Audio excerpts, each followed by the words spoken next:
Buenos días a todos. Estamos esperando un par de minutos más a que terminen de conectarse las demás personas y comenzamos con nuestro webinar. Muchas gracias.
Buen día para el mercado hoy día, ¿eh?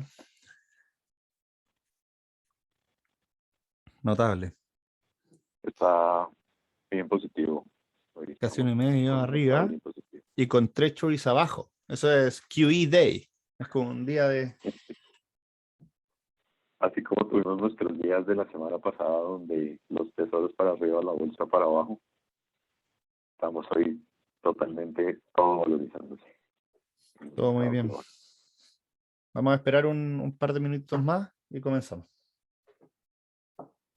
Sí, ya.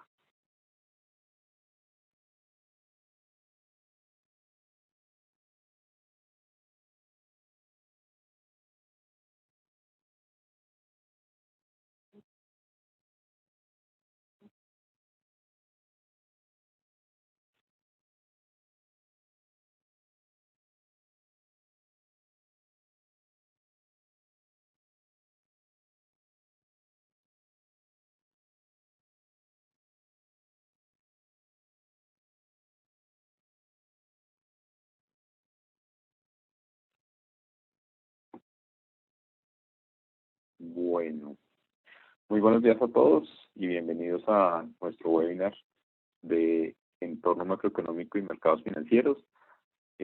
Aquí estaremos hablando sobre las principales perspectivas que tenemos sobre los mercados globales, los activos y los sustentos o los argumentos macroeconómicos que tenemos detrás de esta visión. Hoy nos acompaña Klaus Kenfe, quien es el director de soluciones de portafolio en Credicorp Capital Asset Management a nivel regional y quien nos estará dando pues luces sobre lo que estamos viendo, como les digo, en el entorno macro y los activos globales. Bienvenido, Klaus.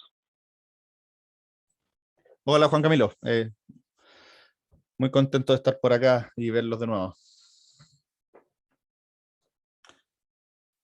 Bueno. Antes de que comiences, quisiera a la gente decirles que abajo en el banner tienen la cajita de Q&A, de preguntas, para que por favor nos vayan haciendo las preguntas en la medida en que avance la presentación de Klaus, y al final tendremos un espacio para poder conocer las impresiones frente a las inquietudes que nos plantean.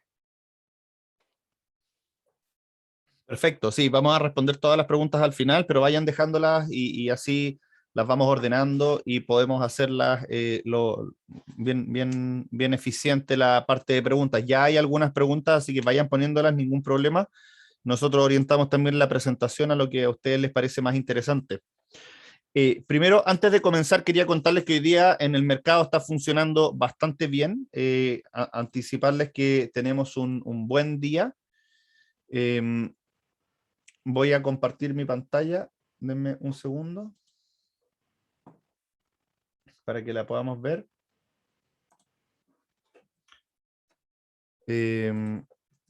Y quería mostrarles, lo primero que quería mostrarles es cómo está andando el Standard & Poor's, el S&P, el índice más seguido de Estados Unidos. Realmente estamos viendo un cambio de tendencia, estamos viendo una recuperación importante hoy día, un buen día en términos tanto de Estados Unidos como a nivel internacional. Quería mostrarles también, aprovechar para que tengamos algo fresco, cómo se está moviendo el índice o el ETF, ¿cierto? Que tiene todas las bolsas internacionales, también está teniendo un performance bastante interesante y acercándonos, volviéndonos a acercarnos a los máximos que alcanzamos a comienzos de septiembre. Tenemos petróleo al alza, tenemos cobre al alza, la verdad, tenemos todas las grandes clases de activos funcionando bien. De hecho, incluso la renta fija, que en un contexto de subidas de la renta variable normalmente tiende a subir la tasa está cayendo, eso quiere decir que se está generando más valor en la renta fija, o sea, para los que están invertidos, están generando buena rentabilidad tanto en la renta variable como en la renta fija. Por ejemplo, en nuestros fondos Visión Global, que son los fondos que nos toca administrar con Juan Camilo, de hecho, en conjunto, eh, son fondos que tienen renta fija y renta variable y ambos están teniendo un muy buen performance hoy día y creemos que van a terminar el mes bastante bien. El webinar que tenemos para hoy día, para este mes, de alguna forma está basado, como todos los meses, en el reporte mensual de mercados de estrategia del equipo de soluciones de portafolio. Tanto Juan Camilo como yo nos toca participar de este equipo de soluciones de portafolio. De hecho, Juan Camilo lidera la construcción de este informe mensual a nivel regional. Y aquí plasmamos toda la visión que tenemos del mes, pero también lo que viene hacia adelante. Así que si algún día quieren mirarlo con más detalle, se lo piden a su asesor de inversiones, a su banquero, y les va a llegar este reporte que incluye y se pueden sentar a leerlo. Está pensado para leerlo, tiene más escritos. Yo le quito algunas palabras para poder presentarlo acá. Quería partir con algunos temas coyunturales que han estado dando vuelta, sobre todo en septiembre, algo en octubre, pero que han estado poniendo y cambiando la música del mercado durante los últimos días. El primer tema tiene que ver con todo lo que está pasando en China. China ha tenido varios temas durante este último tiempo. Está el tema de Evergrande, ¿cierto? De esta empresa constructora que podría eventualmente quebrar. Yo creo que efectivamente va a quebrar, va a defaultear los bonos internacionales, pero que eso no va a tener un impacto sistémico, sino que va a tener un impacto acotado y que los bancos chinos que le prestaron van a sufrir un poco esas consecuencias, pero que el sistema chino, el sistema financiero chino no va a caer. De alguna forma el sistema financiero chino está apoyado por su propio banco central, por su propio gobierno, pero sí los inversionistas internacionales probablemente van a tener una pérdida en los bonos de dicha empresa. Eso ha generado que caigan un poco las acciones chinas, que caigan los bonos chinos, que suban las tasas de interés de los bonos de más riesgo en Asia en general, que habían estado con spreads muy bajos. Pero quería concentrarme en lo que yo creo que es lo más relevante para entender la dinámica de lo que está pasando en China. China tiene el próximo año elecciones, no elecciones así como las conocemos nosotros, sino que se decide el nuevo gobierno para los próximos 5 o 6 años, ¿cierto? Y Xi Jinping quiere continuar en el poder, lo más probable es que continúe en el poder, pero había ciertas cosas que se habían comprometido a solucionar y esas cosas que se habían comprometido a solucionar normalmente iban en contra del crecimiento económico.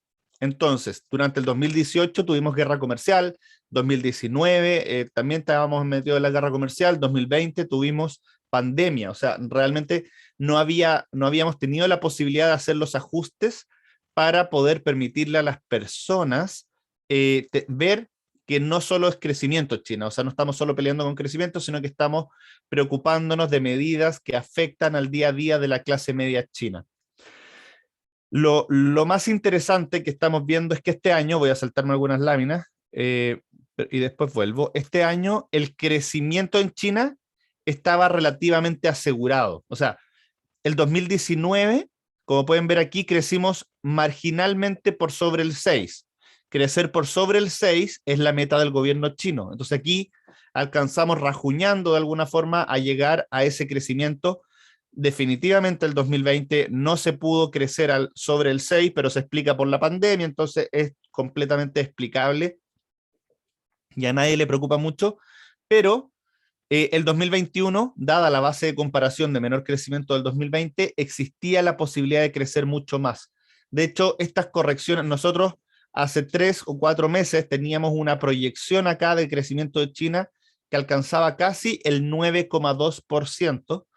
Y lo que hemos visto es que el gobierno chino ha venido en los últimos meses generando medidas que han empujado el crecimiento hacia abajo. Entonces, la gran pregunta es, ¿por qué China está tomando medidas que disminuyen el crecimiento en un escenario en que todavía no se ha solucionado todo el problema de la pandemia? Y lo que pasa es que el próximo año tenemos elecciones y había algunas tareas pendientes. Y esas tareas pendientes las están tratando de solucionar todas durante el segundo semestre del 2021, considerando que el crecimiento va a ser igual por sobre el 6,1% que es la meta. Eliminamos esto, nos quedamos con que todos los años vamos a crecer sobre el 6,1% y el gobierno chino está contento con eso, pero había otras cosas que ellos se habían comprometido de alguna forma y que no habían solucionado.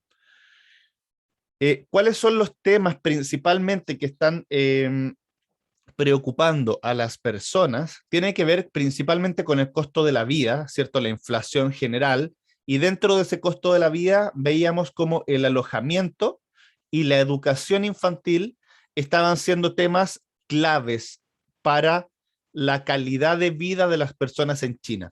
Entonces, ¿qué es lo que pasa? De alguna forma China empieza a poner más regulación en el sector inmobiliario.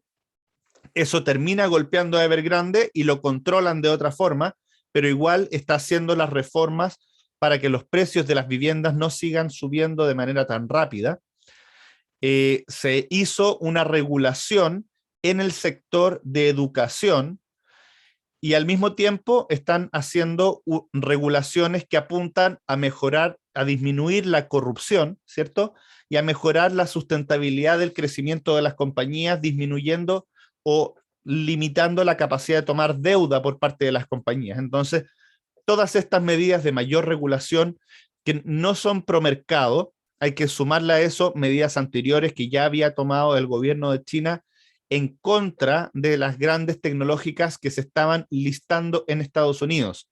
Por ejemplo, si uno quiere ver la acción de Alibaba, ¿cierto? Que es una gran China, uno pone Baba en Bloomberg y uno se encuentra con esto, con la acción china, pero que tiene un ADR o que está listada de alguna forma en Estados Unidos.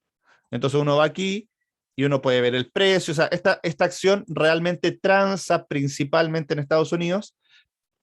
Como les decía, ha tenido una caída importante de precio asociado a una desaceleración de la parte online después del final del año anterior, pero además ha sido golpeada constantemente durante el año por políticas chinas que también están limitando que las empresas chinas se puedan listar en el extranjero y también dejando en claro que tiene que haber más igualdad. Y en esa mayor igualdad, el gobierno chino está diciendo, ok, no me preocupa que paguen más estas grandes empresas, estos que son los más ricos un poco de China. Hasta ahora, los últimos 20 años, China había tenido una especie de laissez-faire, donde les habían permitido a los empresarios volverse ricos. Y hoy día en China hay muchos ricos. De hecho, el negocio de lujo tiene el mayor crecimiento hoy día en China, más que en cualquier otro país. Pero estamos y vamos a seguir viendo medidas que van a ir en contra de eso y por lo mismo estas grandes empresas tecnológicas probablemente sigan sufriendo. Pero lo que sí creemos es que vamos a utilizar, o sea, el gobierno chino va a utilizar este segundo semestre para de alguna forma mejorar estos problemas de la clase media en China, pero entrando diciembre, nuestra impresión es que el gobierno chino va a tener que cambiar su forma de actuar y va a tener que volver a poner el acelerador en la economía y por eso de alguna forma está tomando todos estos temas ahora, pero de cara al próximo año necesitan tener un buen crecimiento. O sea, la base de comparación de crecimiento de este primer semestre va a ser fuerte. El primer semestre del próximo año no pueden verse débiles en términos de crecimiento y por lo mismo creemos que todo lo relacionado con China va a estar un poco más débil de aquí a fin de año, pero de cara a lo que viene hacia el próximo año debería cambiar de tendencia.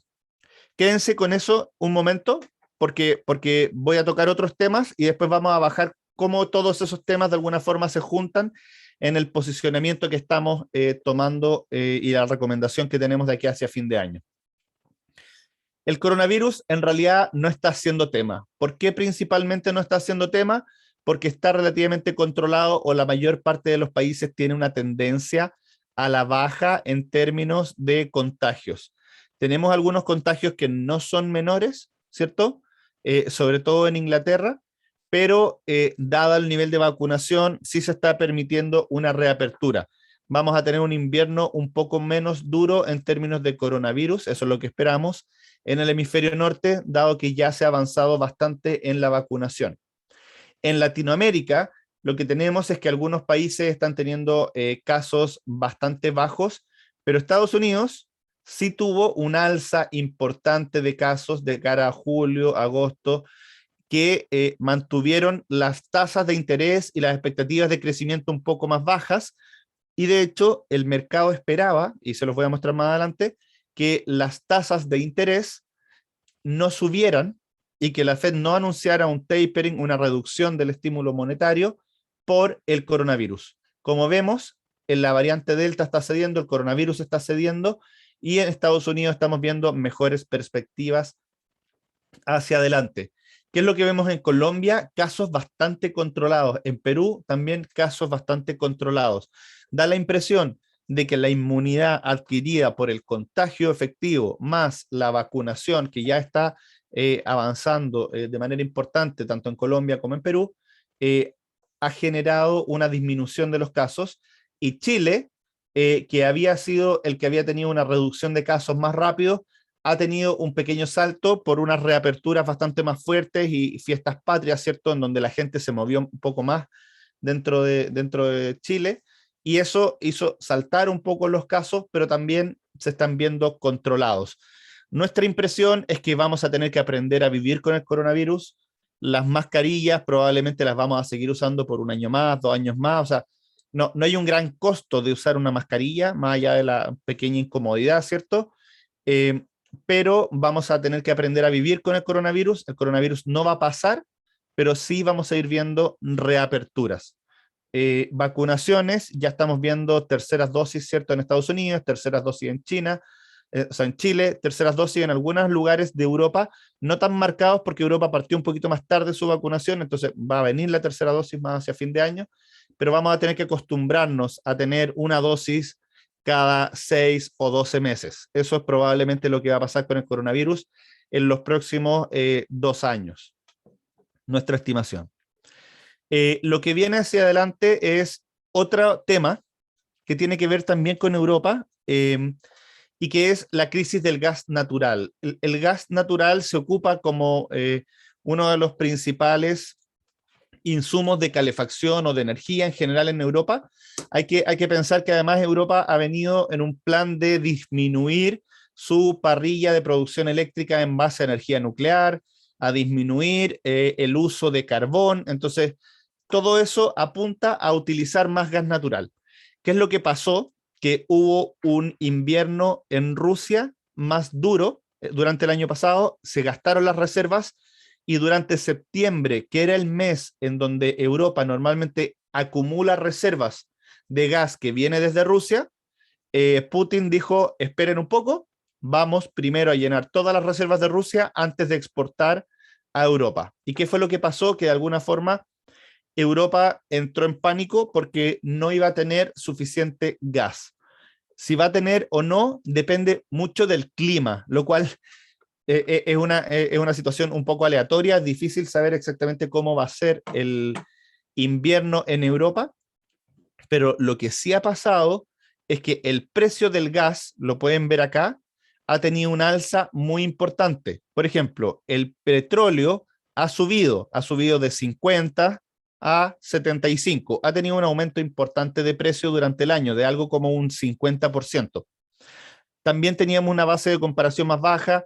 Si lo comparamos con el promedio de los últimos 5 años, con niveles más cercanos a 60, en realidad este aumento es más parecido a un 30% que a un 50%, pero de alguna forma igual es un aumento importante del precio de la energía. pero el gas natural en Holanda, o sea, este gas en Europa en particular, lo que estamos viendo es que ha tenido un aumento no de 50 ni de 100%, ha tenido un aumento de 4 a 5 veces. Entonces es como un 450% de aumento, y eso ha generado dos efectos. Uno, que algunas personas tengan que pagar más, eso significa disminuir, ¿cierto?, la capacidad de compra que pensábamos, o el poder adquisitivo que pensábamos iban a tener los ciudadanos europeos durante este segundo semestre, y que iba a impulsar las utilidades de las compañías europeas. Al mismo tiempo, está obligando a que algunas empresas, algunas fábricas tengan que cerrar, porque ese cierre de las fábricas permite disminuir el consumo del gas y empezar a ahorrar. Entonces, lo que estamos viendo es, por un lado, una disminución del poder adquisitivo del ciudadano europeo, y al mismo tiempo un cierre de fábricas en Europa, lo cual nos hizo disminuir nuestro posicionamiento de Europa de manera táctica hace más o menos un mes, o sea, como 3 semanas. Entonces, disminuimos el posicionamiento de Europa de manera táctica de aquí a fin de año por el problema de la crisis del gas natural, pero además porque el crecimiento de Europa y las utilidades de las compañías europeas también vienen muy de la mano del crecimiento de China. Y como podemos ver, las sorpresas que estamos viendo en China van más a la baja que al alza. Así que la primera recomendación que le estamos haciendo es disminuir marginalmente el posicionamiento en Europa, entendiendo que a lo mejor no vamos a tener las utilidades que esperábamos de aquí a fin de año, y eso lo estamos devolviendo a Estados Unidos, que se ve bastante más sólido y menos dependiente de este problema energético. Este problema energético nosotros pensábamos que iba a generar que la OPEP disminuyera, o sea, relajara sus medidas, y lo que estamos viendo es que no las está aumentando tan fuerte. O sea, la OPEP vio que subió el precio del petróleo, que alcanzó los 80, y no aumentó de manera importante la producción para bajarlo a 60. Podría haber hecho eso para quedarse con un pedazo del mercado más importante. Lo que hemos visto durante el mes es que la OPEP va a aumentar la producción relativamente en línea con lo que venía haciendo antes, y eso va a mantener probablemente el precio del petróleo presionado también al alza en niveles entre 75 y 80. Yo soy de la idea de que el petróleo muy por sobre 80 no se puede mantener en el tiempo, porque hay otros actores que salen a vender petróleo, y porque la OPEP empieza a volverse más frágil en este nivel. O sea, a niveles de 80 empieza a haber más incentivos a vender petróleo por el lado. Pero la verdad es que la velocidad con la que los competidores de la OPEP han aumentado su producción ha sido más lenta de lo que nosotros esperábamos. Eh,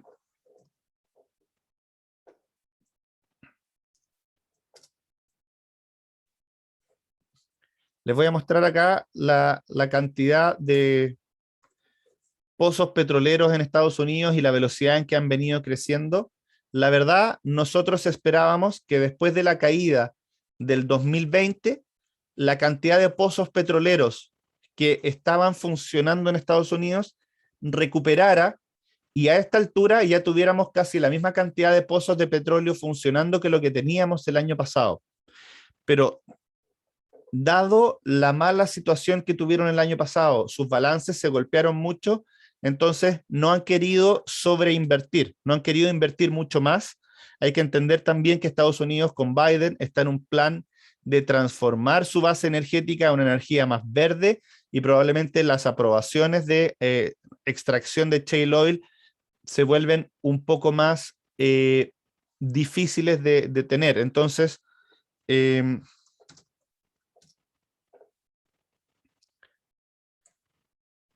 si uno quiere ver la producción total de petróleo, no solo los pozos petroleros se han visto afectados, sino que la producción total de petróleo tampoco ha alcanzado siquiera el nivel que tuvimos antes del coronavirus. Y lo que pasa es que la economía reactivó rápido, y eso ha generado una presión en el sector energético que se está manteniendo por más tiempo y que probablemente de aquí a fin de año mantenga precios del petróleo más altos que los niveles que nosotros esperábamos antes. Los niveles de equilibrio del precio del petróleo para nosotros están más del orden de entre 55 y 65 dólares el barril. De aquí a fin de año nosotros esperamos que se mantengan por sobre los 70 dólares el barril, incluso manteniendo un tiempo por sobre 80. Eso tiene diferentes impactos. El primer impacto es que el sector de energía es el sector que mejor rentabilidad ha tenido el último tiempo, pero tiene un segundo impacto que tiene que ver con la inflación y cómo la inflación, cuando comparamos el precio del petróleo del año pasado con el actual, genera una presión importante al alza. Cuando empezamos a hablar de inflación, una cosa importante que tenemos que analizar y otra de las variables claves que están generando o cambiando la música, como yo digo, de cómo funciona el mercado y cómo los actores del mercado van tomando decisiones, tiene que ver con qué pasa con la tasa del bono del Tesoro de Estados Unidos a 10 años. Vamos a graficarlo acá. El bono del Tesoro de Estados Unidos ha tenido subidas y bajadas importantes en los últimos 2 años. Vamos a hacer un gráfico un poco más largo para tener una perspectiva mejor de qué es lo que ha venido pasando. Hacia justo antes de que la crisis de la guerra comercial se incrementara, ¿cierto? El bono del Tesoro estaba del orden de 3%. Estos rangos son razonables, pensando que la inflación en Estados Unidos está del orden de 2%, tener una tasa de interés al 3% es normal, ¿ya? Estos niveles eran relativamente normales, uno podría discutir si la tasa debería estar en 2,5 o 3, pero este rango entre 2,5 y 3 es normal. Después se incrementa la crisis de la guerra comercial, se empiezan a desacelerar las economías internacionales y empezamos a ver cómo las tasas empiezan a caer a niveles que ya no son tan normales. La inflación estaba baja y por lo mismo llegamos a niveles de 1,5 de tasa de interés. Pero no fue hasta que llegó el coronavirus que vimos cómo las tasas de interés cayeron hasta niveles nunca antes vistos. Esos niveles llegaban a tasas de interés a 10 años del orden de 0,5. Eso quiere decir que si yo le prestaba $100 al gobierno de Estados Unidos, él me pagaba $0,5 al año. Es bastante pobre, o sea, no es ni siquiera un 1%, es un 0,5% al año. Eso en un contexto en que la inflación hoy día está del orden de 2 o 3%. Entonces, él me paga $0,5, yo tengo 100 dólares y medio, pero las cosas subieron de precio en un 2, en un 3%. De hecho, vamos a ver más adelante que durante el último año en Estados Unidos los precios han venido subiendo un 5%. Entonces, con la subida de la inflación, la reactivación de la economía, las reaperturas, las vacunas, hemos visto cómo las tasas han venido subiendo, pero en conjunto con el coronavirus vimos, o la reactivación del coronavirus en Estados Unidos, vimos que las tasas de interés y las expectativas de crecimiento volvieron a bajar. De hecho, si uno vuelve a la hoja del coronavirus, acá vemos el gráfico de Estados Unidos, en donde aumentan los casos, y en la medida que fueron aumentando los casos entre junio y julio, podemos ver cómo la tasa de interés fue bajando, porque se empezó a desconfiar de esta reapertura económica y del crecimiento. Cuando empezó a pasar el pic del coronavirus, empezamos a ver cómo las tasas empezaron a subir marginalmente, pero no fue hasta la reunión de la Fed, en donde Bernanke anunció implícitamente la reducción del estímulo monetario, que las tasas volvieron a subir de manera un poco más fuerte, y las tasas, de hecho, durante septiembre pasaron de niveles de 1,3 a niveles de 1,6. ¿Ya? Eso puede ser imperceptible en muchos casos, todavía no limita las compras de casas, hay muchas cosas que en realidad no se limitan, o sea, no está siendo contractivo, pero sí desde el punto de vista de inversiones, si uno tenía bonos investment grade o grado de inversión, que es lo que les hemos recomendado no tener el último tiempo, o bonos del tesoro, habrían tenido una pérdida importante de precio. Si yo grafico esto mismo, o sea, en precio, ¿cierto? lo que nos vamos a encontrar, no me está funcionando aquí, lo que nos vamos a encontrar, voy a graficar el índice, el ETF de Investment Grade, es una pérdida de capital durante septiembre en la renta fija importante. Esto es lo que no queríamos tener y lo que les veníamos recomendando estar cautos durante el último tiempo. Esta es una caída de un 3,3%. Comparado con la renta variable, obviamente no son caídas tan relevantes, pero sí hemos visto caídas que dentro del contexto de la renta fija equivalen a 2 años de devengo. O sea, esta caída equivale a 2 años de devengo, lo cual es relevante.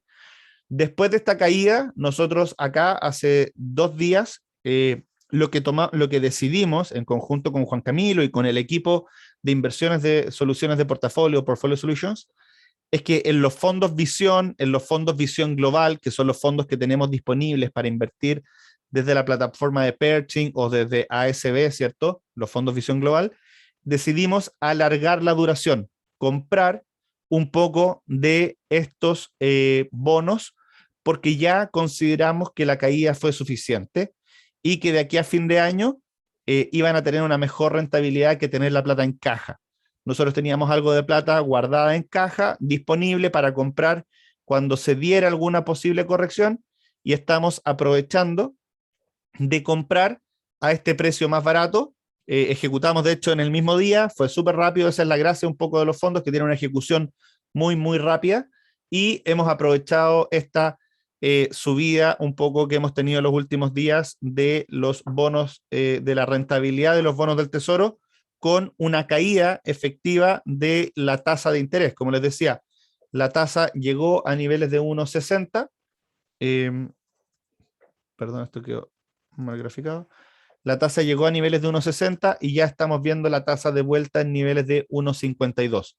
Nosotros creemos que la tasa eventualmente puede llegar a 1,68 de aquí a fin de año, pero creemos que niveles del orden de 1,60, 1,70 son niveles que ya vale la pena poner a trabajar la caja. Entonces, una primera recomendación de la presentación fue disminuir un poco Europa, aumentar un poco Estados Unidos en un contexto en donde China está desacelerando y donde estamos viendo una crisis energética, y a lo mejor eso darlo vuelta más hacia diciembre o enero. Y la segunda recomendación que les estoy haciendo es que cuando vean niveles de tasa o desde hoy mismo, de hecho, tomen esa plata que tienen en caja y pongámosla a trabajar, porque la caja va a rentar cero los próximos 12 meses, mientras que las expectativas que tenemos de la renta variable y de la renta fija son rentabilidades positivas de aquí a fin de año y también en horizontes a 12 meses. Entonces, la segunda recomendación es que para todos los que estaban preocupados de qué es lo que podía pasar en la renta fija porque venían las alzas de tasa, lo que yo les digo es, gran parte de estas alzas de tasa ya vinieron, y si tienen horizontes de inversión de 6 meses, conviene estar invertido y no en caja, porque la rentabilidad esperada en nuestro escenario base de 6 meses, de 12 meses, es que la renta fija va a tener una mejor rentabilidad que la caja en ese periodo. Así que ahí, de nuevo, aprovechar las caídas de mercado para invertir en los fondos Visión Global, que están funcionando súper bien.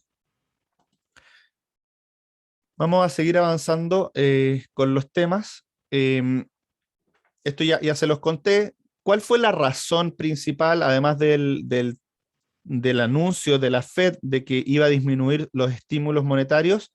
Es que de alguna forma el mercado estaba en un escenario que le llamamos dovish. Dovish es como una traducción, o sea, en inglés paloma, ¿cierto? O asociado a las palomas.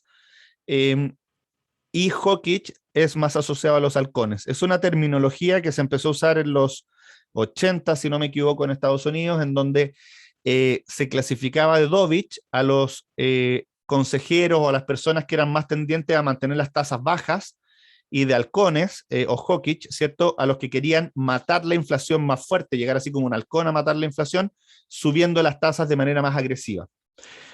Nosotros estábamos en línea, este era nuestro escenario base, sigue siendo nuestro escenario base, 1,68 de tasa a 10 años a final de año, pero el mercado durante el año, asociado a esta menor crecimiento que se estaba viendo en algunos países, al coronavirus y a la cantidad de liquidez que había disponible en realidad, se había posicionado más en un escenario más parecido a este escenario Dovich. ¿Y qué fue lo que pasó en la reunión?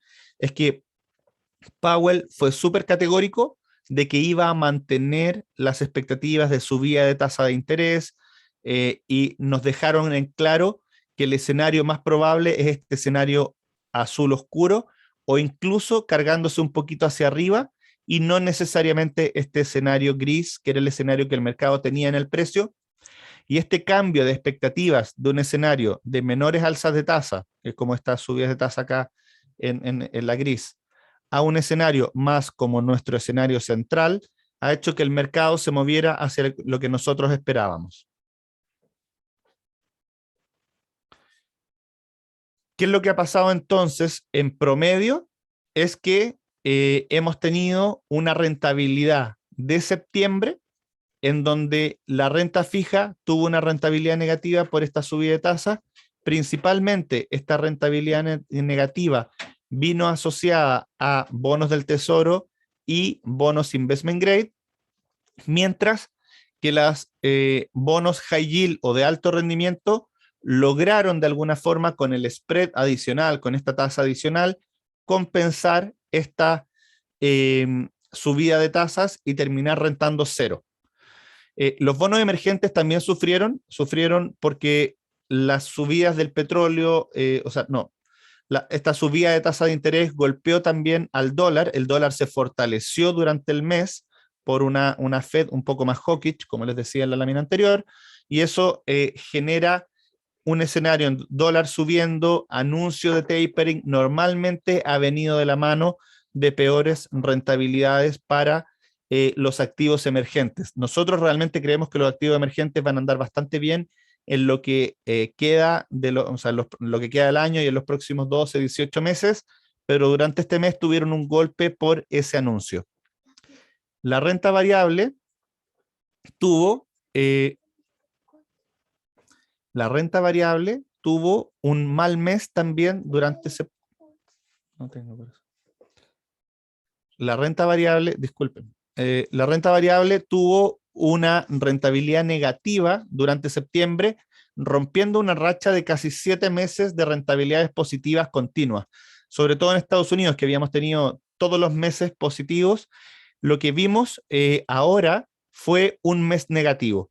Eso para nosotros, la verdad, es una oportunidad de salir a comprar más y de hecho, durante el mes de septiembre aumentamos nuestra sobreponderación a la renta variable con también algo de caja que teníamos guardado en los portafolios, en los fondos Visión Global, en los fondos Visión. En Estados Unidos la caída fue un poco más grande que en Europa. De hecho, nosotros aprovechamos eso para ir vendiendo Europa.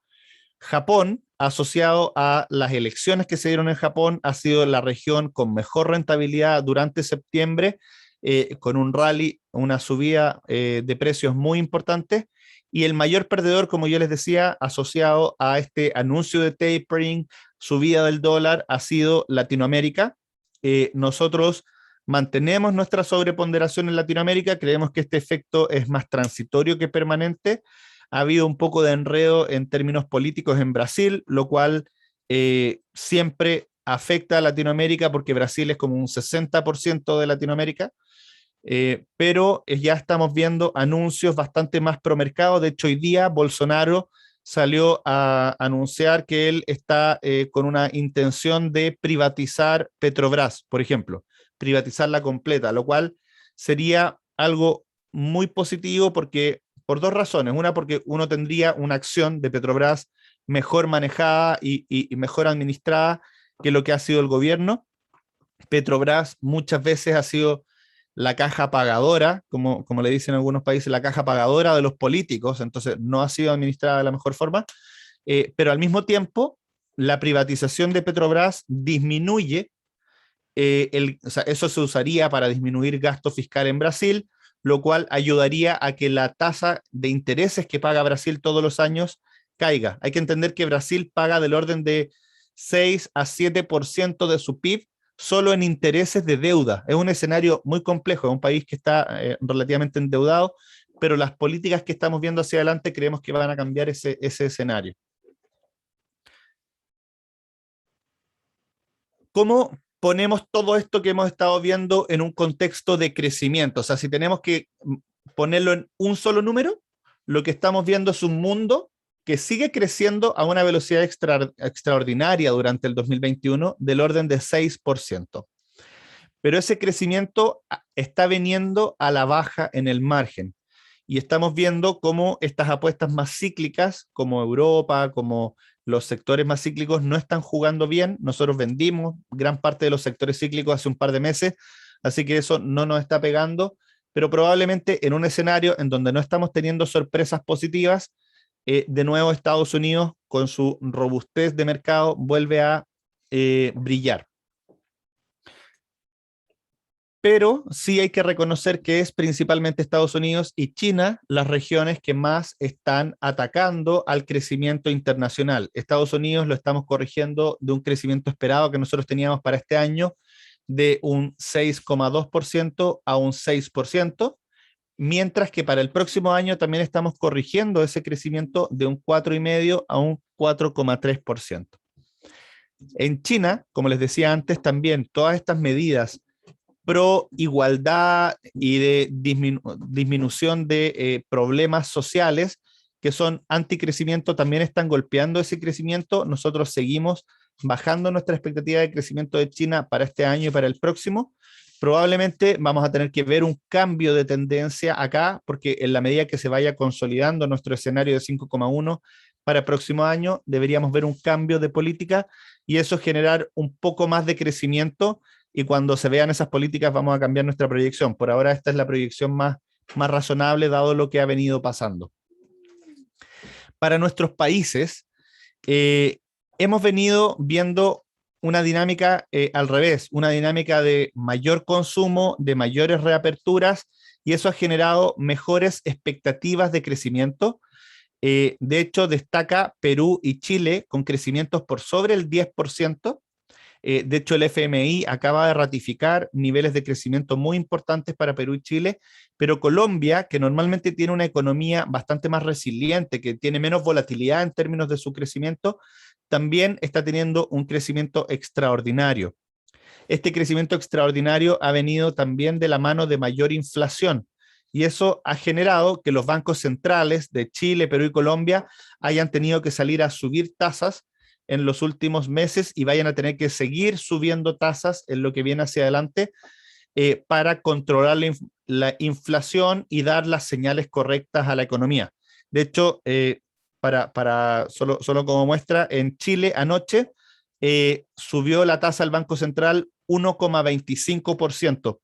Para que tengan una idea, estos niveles de subida de tasa no habían pasado como en 10 años. O sea, después de la crisis tuvimos subida de tasa porque estábamos en niveles muy bajos, pero de nuevo estamos teniendo subidas de tasa muy, muy importantes.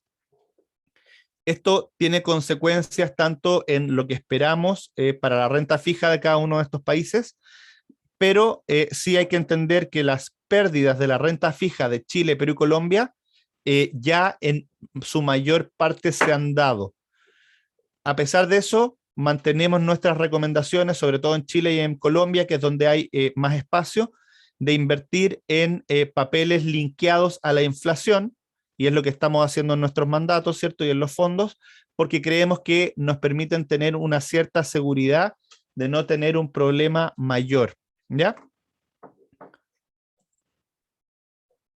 Cuando analizamos la economía, estos números son de largo plazo, o sea, todo el 2021, todo el 2022, pero cuando vamos a algo más de corto plazo, el indicador que más nos gusta seguir es un indicador que se llama PMI, que es un indicador que hace una encuesta a los gerentes de compra de los diferentes países, y aquí como podemos ver una desaceleración que en algunos lugares es más marcada que en otros. En el mundo, de hecho, no termina notándose todavía en septiembre, pero sí estamos viendo una desaceleración en el margen en países desarrollados. Estados Unidos no desacelera tan fuerte, mientras que la eurozona desacelera un poco más rápido, liderado por una desaceleración importante en Alemania. Como les decía, Alemania está lleno de fábricas, algunas de esas están teniendo que cerrar por problemas energéticos y otras están viendo desacelerar sus exportaciones por esta desaceleración económica de China.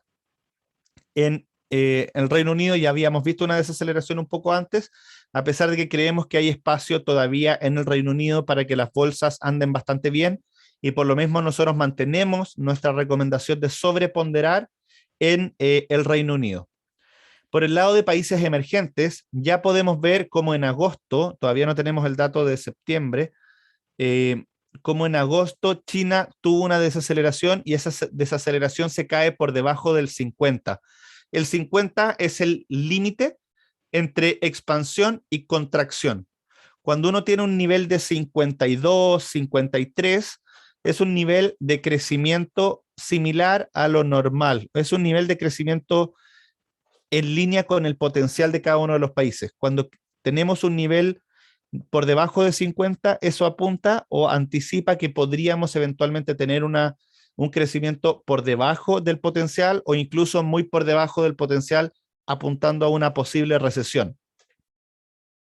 Como el crecimiento potencial de China es tan alto, el tener un 47 puede ser que te lleve a crecer un 4%, pero no a crecer un 0 o un negativo. China es muy difícil verlo crecer negativo, pero sí estamos un poco preocupados, como les decía, por este crecimiento de China, y este indicador que viene de los mismos empresarios lo muestra, mientras que Latinoamérica sigue mostrando una solidez importante y sigue mostrando una reactivación económica muy fuerte que se va a ir reflejando en un crecimiento de utilidades que los analistas para Latinoamérica esperan esté por sobre el 50, incluso en algunos lugares hasta el 100% de utilidades adicionales, y eso genera que las valorizaciones de Latinoamérica estén muy, muy atractivas, y es por eso que creemos que todavía hay espacio, que a lo mejor va a demorar un poco más en llegar la solución, pero va a estar mucho mejor. Cuando digo Latinoamérica, en general me refiero a Brasil y México. Para tener un orden de magnitud, Brasil y México corresponden casi al 85% de la bolsa latinoamericana. Entonces, cuando digo Latinoamérica, me estoy refiriendo principalmente a eso. Y el último tema que quería tocar antes de pasar a la parte de economía, o sea, la parte de mercados más de frente, tiene que ver con la inflación real. O sea, ¿qué inflación estamos viendo? En Estados Unidos estamos viendo una inflación realmente importante. O sea, si uno lo compara, acá yo les estoy mostrando una foto desde el 2015 a la fecha, pero podríamos hacer una foto bastante más larga y no vamos a ver una inflación que supere por un periodo importante de meses el 5%. Esta inflación tiene diferentes componentes. Hay algunas componentes que son transitorias, algunas componentes que no son transitorias. El mercado está asumiendo que gran parte de estas componentes son transitorias y que la inflación va a decaer y se va a concentrar y va a volver a niveles de 2% durante el próximo año.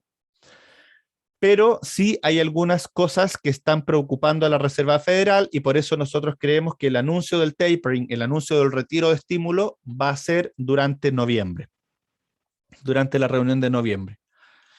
La principal preocupación es el precio de las casas. Este es el índice, es uno de los índices de precio de las casas, este es el Case-Shiller de 20 ciudades, y lo que estamos viendo acá es una aceleración del precio de las casas de un 20%. Es cierto que el año pasado incluso cayeron los precios de las casas en el margen un poquito acá en junio, pero muy en el margen. Este es el número 5, acá está el 0. O sea, acá está el 0. No, perdón, no alcanzaron a caer, me confundí, pensé que el 0 estaba acá.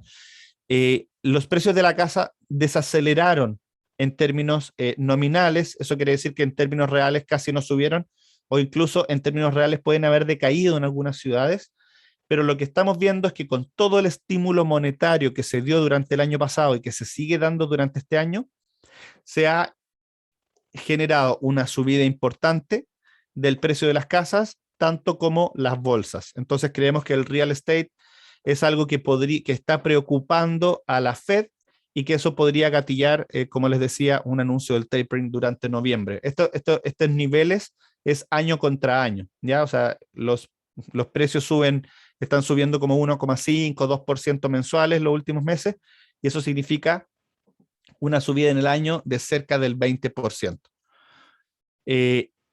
En nuestros países los precios de las casas no han subido tan rápido porque hemos tenido algo de inestabilidad, pero sí eventualmente hemos podido ver subidas de precios de las casas que se van a estabilizar más rápido porque en nuestros países las tasas han subido más rápido. Entonces la economía ya se ha contraído de manera más importante. O sea, podemos decir que en los tres países, Chile, Perú y Colombia, tenemos subidas de tasas de 100 a 200 puntos base en torno a 10 años, y eso sí es contractivo. Si yo me compro una casa a 20 años, eso me genera una duración aproximadamente de 12 años, y si las tasas subieron 200 puntos, me genera un dividendo, un pago mensual de hasta un 20% más alto que lo que era antes. Entonces, claramente es algo que hay que tener en mente.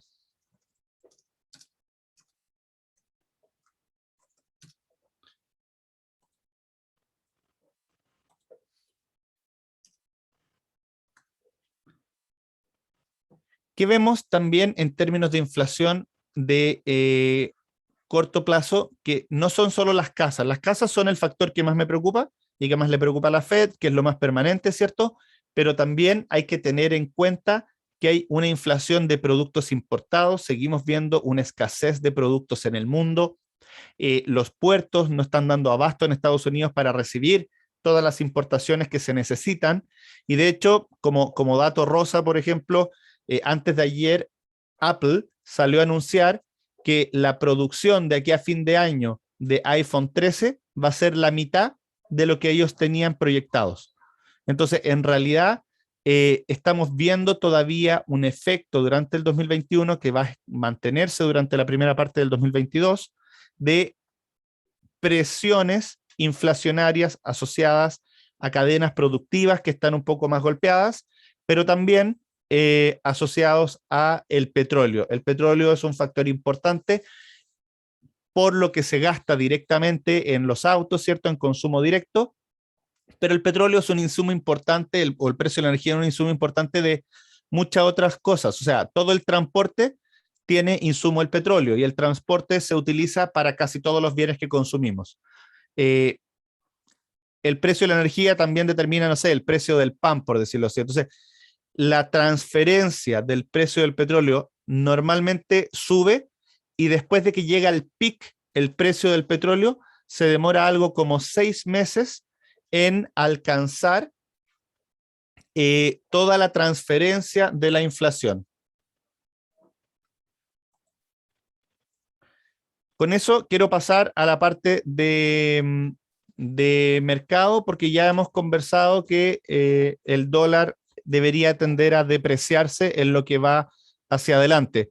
Cuando yo digo el dólar, estoy hablando de dólar multilateral, no estoy hablando de dólar puntual, no estoy hablando del peso chileno o el sol peruano o el peso colombiano, estoy hablando principalmente del dólar contra el euro.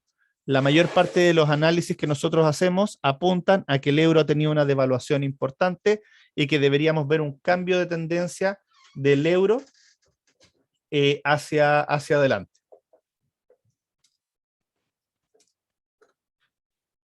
Esto normalmente también trae consigo una apreciación de las monedas emergentes. Las monedas emergentes normalmente se mueven de la mano de lo que pasa con el euro dólar. Entonces, nosotros esperamos que el euro se fortalezca en el margen en los próximos 12 meses y eso apoye a que las monedas de nuestros países también se vayan fortaleciendo en el margen. Vamos a saltar algunas láminas, vamos a ir directo a la parte de mercado.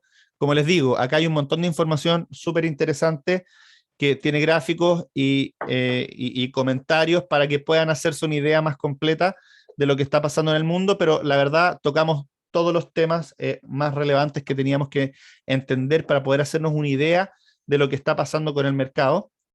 En términos de activos, lo que podemos ver es que la renta variable ha tenido una rentabilidad muy por sobre la renta fija. Esta línea naranja nos refleja la rentabilidad de la renta variable por sobre la renta fija. Eso venía de la mano con un PMI manufacturero, que es el índice PMI que les mostré antes, que también venía al alza muy importante, pero hemos visto una desaceleración de este índice PMI. Lo normal es que esto converja a un nivel de 52 y lo normal entonces es que este exceso de rentabilidad de la renta variable vaya convergiendo un poquito más abajo. Dicho lo anterior, eso no significa que vayamos a tener rentabilidades negativas en ninguno de los dos. Lo que creemos es que la gran diferencia que se dio durante los últimos 12 meses de rentabilidad de renta variable muy por sobre la renta fija ya ha ido quedando atrás y por eso antes teníamos un overweight que era de 6%, hoy día tenemos un overweight de la renta variable de 2,5%. Creemos más en la renta variable que en la renta fija, creemos que la renta variable le va a ir bien, pero no queremos jugar todas las fichas hoy día, entendiendo que podemos tener algunas correcciones. De hecho, llegamos a tener un overweight casi de 0 durante el mes de septiembre y lo volvimos a aumentar para tener este overweight que les cuento hoy día. Si uno hace un análisis más detallado regionalmente de cómo fue la rentabilidad de los diferentes países, podemos ver cómo Brasil lideró las caídas en el mundo por esta peor percepción de emergentes, pero principalmente por algunas noticias negativas, políticas de Brasil que vemos que deberían ir solucionándose. De hecho, esta caída de Brasil hizo que la rentabilidad que llevaba positiva en el año se volviera negativa. No es la peor bolsa del año. De hecho, la peor bolsa del año hoy día estamos viendo que es Perú. Colombia viene al alza, sobre todo asociado al precio del petróleo. Como yo les decía, hay todo este crisis del petróleo normalmente tiene perdedores, pero también tiene algunos ganadores. Y de hecho, en particular, la bolsa colombiana ha tenido una subida en el último tiempo, y dado que ya leí la primera pregunta que venía ahí en el chat que decía que hablemos de la bolsa colombiana, si quieren podemos entrar más en detalle hacia adelante, pero nosotros estamos positivos de cara a fin de año de la bolsa colombiana. De hecho, tuvimos un comité de Asset Allocation con Juan Camilo en Colombia, con todo el equipo de Colombia, hace un par de días, donde decidimos mantener e incluso incrementar un poco en algunos clientes nuestra exposición a la bolsa colombiana, dentro de, obviamente, los perfiles de cada uno. Este aumento que nosotros esperamos en la bolsa colombiana no es permanente. Sí creemos que podemos empezar a tener volatilidad hacia fin de año, cuando empiece más rápida la carrera presidencial. Japón, con su propia elección, tuvo un buen mes. De hecho, ese buen mes hizo que alcanzara casi un 6% de rentabilidad en lo que va del año. Tuvo una subida muy rápida y nosotros decidimos comprar Japón un poco antes de esa subida, y como subió tan rápido, decidimos venderlo. O sea, este overweight que tomamos durante el mes pasado en Japón, decidimos eliminarlo hoy día y estar más neutrales en Japón, porque la ganancia de 10% que nosotros esperábamos se dio súper rápido. De hecho, en septiembre este 2,8 en Japón es algo mentiroso, porque tuvo una subida de casi un 10% en el camino. De hecho, les voy a mostrar el ETF de Japón que nosotros utilizamos de repente para invertir, y pueden ver acá como durante agosto, y de hecho lo pueden ver en el informe de septiembre, nosotros ya habíamos aumentado nuestra posición de Japón, subió muy rápido, pero durante la última parte tuvo una corrección importante, así que preferimos vender arriba y generar la ganancia. Como pueden ver, la mayor parte de las bolsas cayeron. La bolsa chilena tuvo un golpe también fuerte asociado a la política local. La política local ha estado muy dura, sobre todo porque el candidato de centro derecha es un candidato que hoy día casi parece un muerto caminante. Todos los días le encuentran algún problema adicional y se va consolidando una probabilidad más grande que el candidato de izquierda salga elegido en las elecciones, que queda como un mes, ¿cierto?, para las elecciones, y no hay otros candidatos. De hecho, lo más probable hoy día es que el candidato que acompaña a Boric hacia segunda vuelta es el candidato de ultraderecha, y se polarizaría la primera vuelta, pero después se concentraría un poco más hacia el centro de la segunda. Así que creemos que eventualmente Chile podría ser una oportunidad de compra después de la primera vuelta. Obviamente queda mucha agua por correr debajo del puente. Pero con la caída de Estados Unidos de 4,8%, nosotros vimos con buenos ojos aumentar la posición en Estados Unidos, aprovechar esta caída de que ya el S&P no estaba en el máximo histórico de nuevo, para aprovechar lo que nosotros creíamos iba a ser una buen octubre, noviembre y diciembre para la bolsa americana, y que no iba a haber una diferenciación importante de lo que pasaría en Europa, que no íbamos a ver un gran rally de Europa por sobre Estados Unidos. Así que por eso decidimos hacer esos cambios de posicionamiento en el portafolio. En términos sectoriales, vemos un ganador en septiembre y todos los demás perdedores, como yo les decía. El sector de energía es el principal ganador. Nosotros hemos mantenido un overweight importante en el sector de energía, que nos ha generado algo de valor contra el benchmark durante septiembre, y estamos atentos a eliminar ese overweight. ¿Qué es lo que pasa? Nosotros no creemos que haya mucho más upside en el precio del petróleo, que llegue a 90 o a 100. No creemos que vaya por ahí el upside. Pero las compañías de energía tuvieron tan malas utilidades durante el año pasado, que el petróleo llegó hasta niveles negativos, no sé si se acuerdan, que la velocidad con la que viene subiendo las utilidades de las compañías es tan rápida que es muy difícil que la bolsa, que las acciones energéticas no sigan subiendo, porque de mantenerse niveles por sobre 70, las utilidades ya seguirían aumentando, y si ven aquí, es el sector que lleva una mejor velocidad de crecimiento de utilidades.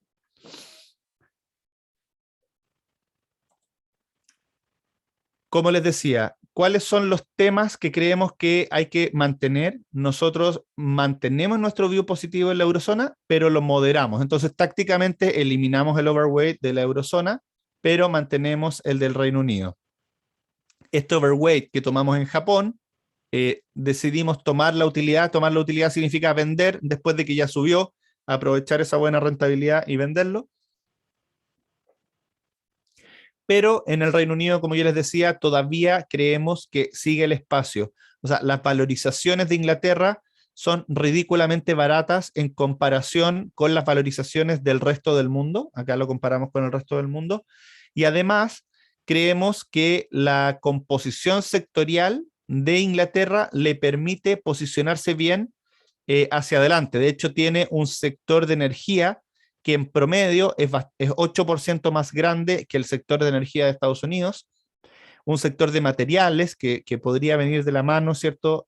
También mayor que en Estados Unidos por un 10%, y un sector financiero 8% más grande que en Estados Unidos. Entonces tenemos casi un 30% de los sectores que nos gustan para los próximos 6 meses, 12 meses,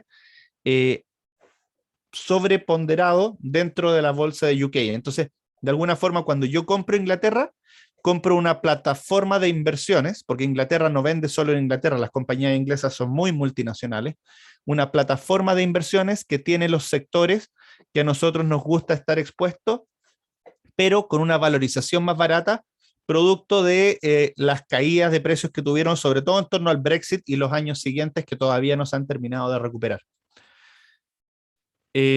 Asia emergente ha seguido siendo impactado por los problemas de China. No estamos recomendando todavía sobreponderar Asia emergente, es algo que estamos mirando y cuestionándonos constantemente, pero a la medida que no veamos un cambio de tendencia importante en las políticas y en la regulación china, no creemos que vale la pena sobreponderar de manera importante China como bolsa, o Asia como bolsa. Sí creemos que Latinoamérica va a tener esos efectos más rápido y con valorizaciones mucho más atractivas.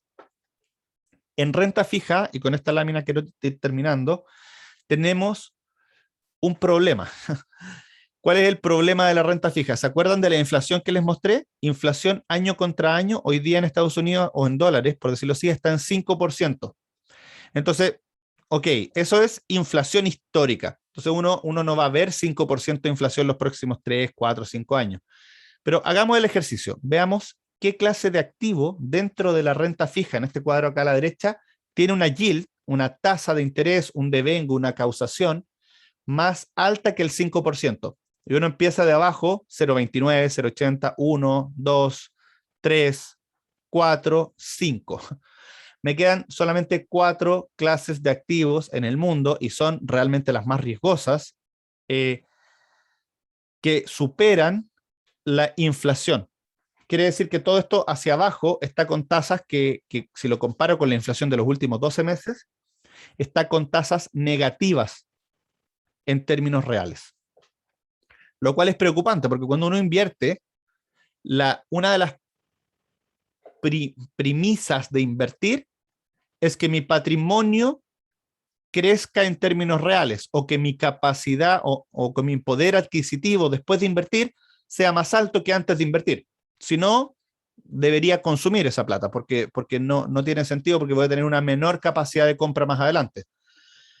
Realmente nosotros no creemos que la inflación va a estar en 5% hacia adelante, pero uno podría ponerse un límite mental por lo menos en 3%. Y intentemos ver cuáles clases de activos tienen buenas rentabilidades por sobre el 3, 3,5%, que podría ser un límite mental asociado a la inflación que estamos viendo. Y en ese sentido, vemos que todos los bonos del Tesoro de Estados Unidos, sean de corto plazo o de largo plazo, tienen tasas más bajas. Eso quiere decir que me aseguran una rentabilidad negativa. O sea, es seguro, pero negativo, en términos reales al menos. Los bonos investment grade, con las subidas de tasa del último tiempo, están alcanzando esos niveles, y por eso yo les digo que mantener la plata en caja hoy día no es tan atractivo, porque ya podemos ver algunos bonos investment grade de Estados Unidos con niveles de tasa sobre el 2%, lo cual en el tiempo supera la caja. Pero superar la caja no significa que tengamos rentabilidades reales positivas. Entonces, si yo empiezo a mirar hacia arriba, yo me voy a concentrar en 2 grandes clases de activos que creemos que son las que nos ofrecen más valor hoy día. Y son clases de activos que tienen tasas por sobre el 4% y duraciones por debajo de 6 años, porque creemos que todavía quedan alzas de tasa, entonces no queremos ir a duraciones mucho más arriba de 6 años. Y hay 2 clases de activos que ahí aparecen como las más recomendadas, que serían los bonos corporativos latinoamericanos, diversificados a través de algún fondo, porque si compro bonos puntuales, si yo compro los bonos Investment Grade Latam, lo que termino comprando es algo como esto, ¿cierto? Lo que yo les estoy recomendando es comprar bonos corporativos latinoamericanos, no solo los Investment Grade, sino que incluyan los High Yield, que incluyan todos, porque no vemos grandes posibilidades de quiebras, no vemos una recesión económica en los próximos 12, 18 meses.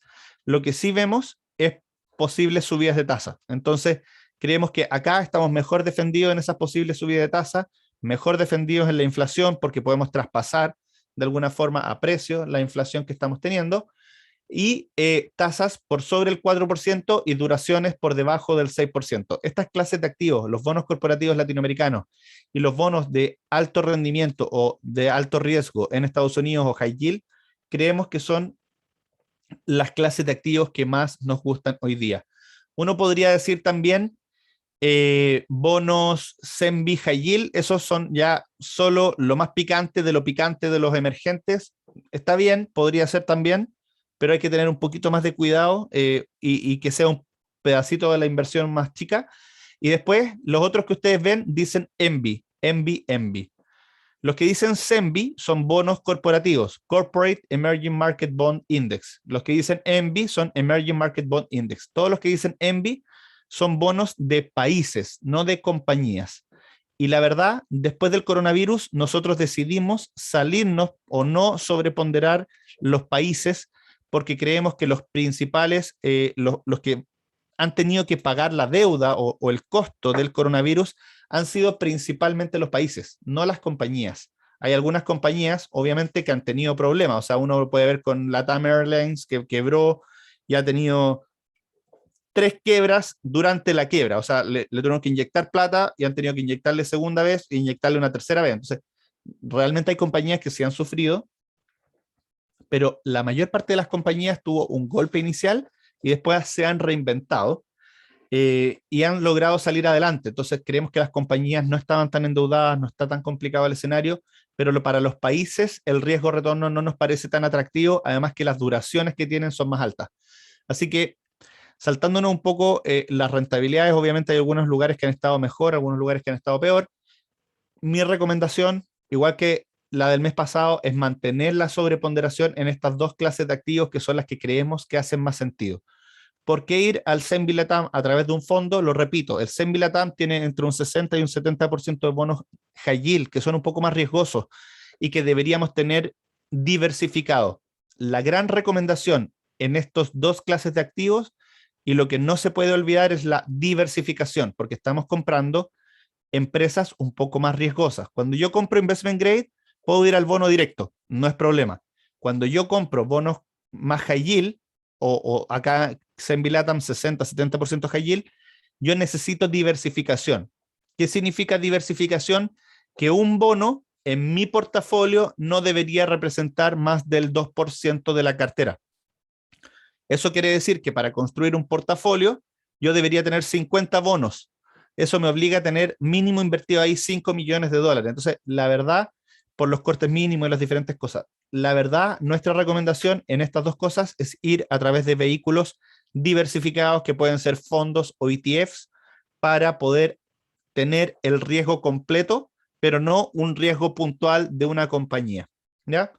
Quiero ir a la lámina final, que antes de las preguntas, para que tengamos algo de tiempo de preguntas, ¿cierto? En donde tenemos una renta variable global que contra el mes pasado, como yo les decía, aprovechamos la caída de septiembre para comprar más. Esto que yo les digo, comprar más, esto lo hicimos efectivamente en los fondos Visión Global. O sea, cuando cayó la bolsa, nosotros salimos a comprar un poco más de renta variable en los fondos Visión Global, ¿cierto? A costa de la caja que teníamos guardada específicamente para eso. La crisis energética ha hecho que de alguna forma nosotros disminuyamos nuestra posición en Europa, hicimos la utilidad, generamos una utilidad en Japón y lo vendimos, entonces estamos neutrales hoy día en Europa y en Japón, mantenemos nuestra sobreponderación en el Reino Unido, que creemos que tiene valorizaciones más atractivas, y en Latinoamérica, que creemos que está muy interesante, y por eso redujimos nuestro underweight en Estados Unidos, pero todavía no nos parece la bolsa más atractiva para los próximos 12 meses, ¿sí? Reino Unido y países emergentes en general, principalmente Latinoamérica. Y dentro de la renta fija, lo que hicimos fue aumentar la duración en el margen de los bonos investment grade para aumentar medio año de duración. En la renta fija uno habla de duración, de dónde está parado. Si yo tengo caja, tengo 0 años de duración. Si tengo un bono que vence en 10 años más, tengo algo parecido a 10 años, 8 o 10 años de duración. Lo que nosotros normalmente tenemos en nuestro benchmark son 5 años de duración, que creemos que es un buen portafolio para un horizonte de inversión mediano largo en nuestros fondos de renta fija o en nuestros fondos balanceados, ¿cierto? Y entonces lo que teníamos durante todo el año era algo más parecido a 4 años de duración, porque creíamos que había valor en los bonos high yield y había valor en los CENVI, pero no había tanto valor en los bonos del tesoro y en los investment grade. Lo que hicimos ahora fue pasar de 4 años de duración a 4 años y medio de duración, lo que nos ha permitido tener una mejor rentabilidad en esta caída de tasas de estos últimos 3 días, aumentando la duración dentro del investment grade, pero manteniendo nuestro principal sobreponderación en los bonos corporativos emergentes, sobre todo en Latinoamérica de nuevo, y en los bonos high yield o bonos de alto rendimiento de Estados Unidos, que es donde creemos que hay más valor. Y es justo en los niveles de tasa que yo les comentaba antes. Seguimos underweight los bonos del tesoro porque los niveles de tasa que nos entregan son muy poco atractivos y todavía seguimos creyendo que la probabilidad de que las tasas suban es más alta que las tasas bajen. Si creyéramos que viene una recesión o que eventualmente las tasas van a bajar, creemos que hay que hacer otra cosa. Entonces, recomendaciones principales. Disminuir un poco el overweight que teníamos en Europa, que es algo que veníamos conversando en los últimos meses, comprando un poco de Estados Unidos, aprovechar las caídas de la bolsa de Estados Unidos para comprar más renta variable y poner a trabajar la caja. O sea, yo sé que muchos de ustedes tienen caja porque el mercado ha estado súper difícil. Aprovechen las caídas para comprar los fondos. O sea, los fondos Visión Global están siempre bien posicionados para lo que viene hacia adelante, pero claramente en momentos como este, en que las tasas han subido, que las bolsas han caído un poco, los fondos tienen un potencial de rentabilidad mayor. Cuando vean caer los fondos, los valores de los fondos, hace más sentido entrar, porque los fondos están bien posicionados y están comprando más barato, que es un poco la situación de hoy día. Hoy día las bolsas no están en los máximos históricos y las tasas ya subieron. Eso quiere decir que se produjo una caída del precio, o sea, del fondo, ¿cierto? Por la parte de renta fija y una caída por la parte de renta variable. Y hoy día, en ambos casos, podrían estar comprando más barato. Y por lo mismo, nuestra recomendación es aprovechar esta oportunidad para poner a trabajar la caja que tengan disponible, de siempre pensando en un horizonte de 18, 24 meses o más. Así que los dejo invitados. Cualquier duda, vamos a empezar a contestarla ahora, y si tienen dudas más adelante a través de sus asesores de inversión, vendría súper bien. Así que vamos Juan Camilo, con lo que tengamos. Vale, Klaus. Bueno, muchas gracias por la presentación y las explicaciones que nos diste de todo el entorno y esto, cómo aterrizar los activos. Hay varias preguntas pues que se afilian mucho con lo que contaste en términos de coyuntura, y tal vez quisiera arrancar por dos o tres primeras aquí que hay sobre el tema europeo. Entonces, lo primero es cuándo se espera que Europa retome el crecimiento, y derivado de ahí, cuál es nuestra visión de acciones en Europa, teniendo en cuenta los temas de crisis energética y cadenas de suministro. Perfecto. Nosotros creemos que más o menos a fin de año ya vamos a tener una mayor claridad de lo que está pasando en Europa. Eh, la temperatura del invierno parece relevante, lo cual suena chistoso, pero hoy día, dependiendo de cuál sea la temperatura promedio del invierno, es cuánto gas probablemente se gaste, y eso va a determinar qué capacidad de compra se retiró de las personas, y cuánto tuvieron que estar cerradas las fábricas, o si van a tener que seguir estando cerradas. Entonces, nosotros creemos que de cara hacia fin de año esas incertidumbres se van a ir disipando y los precios de la energía van a ir cayendo.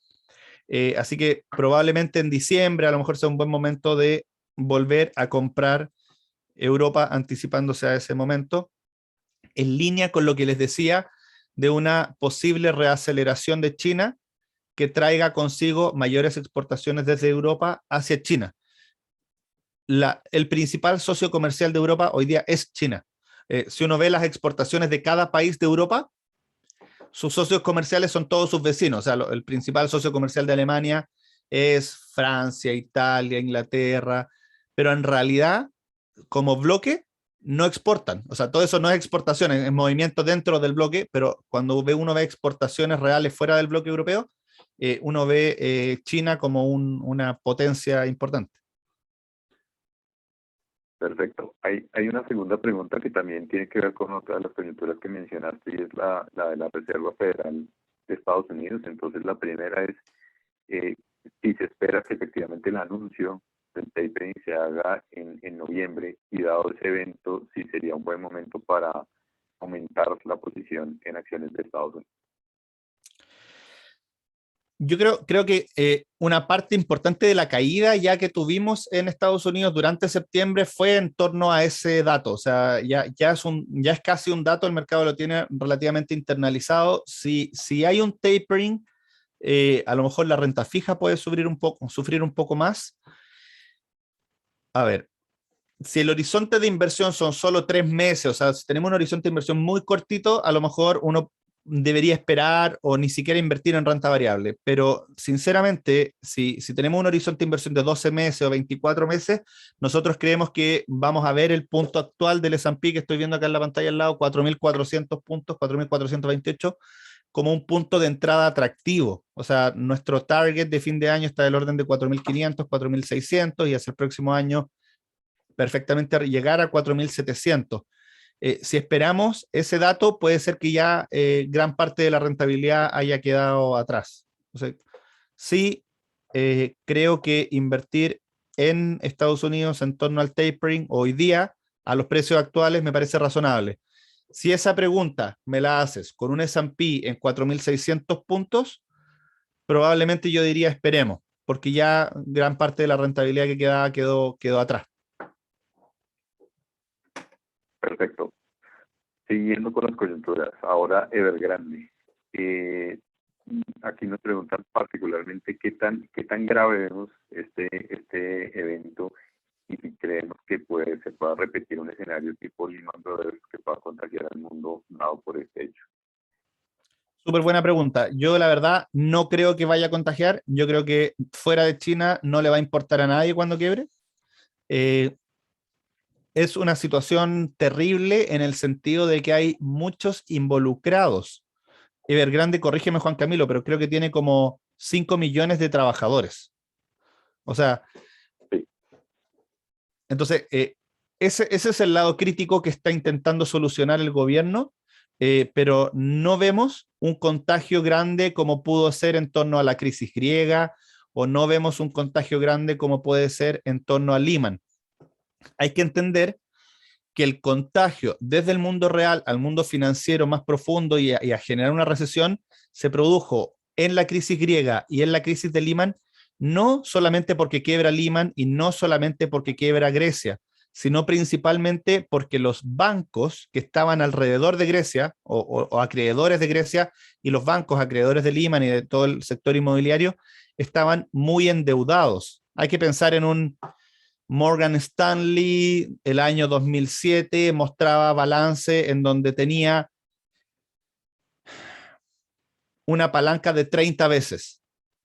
Eso quiere decir que con una caída de 3 a 4% del valor de sus activos, el banco quebraba. O sea, de verdad estaban muy, muy apalancados. Entonces, la gran crisis financiera que se da en torno a Lehman se da en un contexto de un apalancamiento de los bancos muy importante. Lo que está haciendo el Banco Central chino y el gobierno chino es asegurarse que todos los bancos que rodean a Evergrande no quiebren cuando quiebre Evergrande.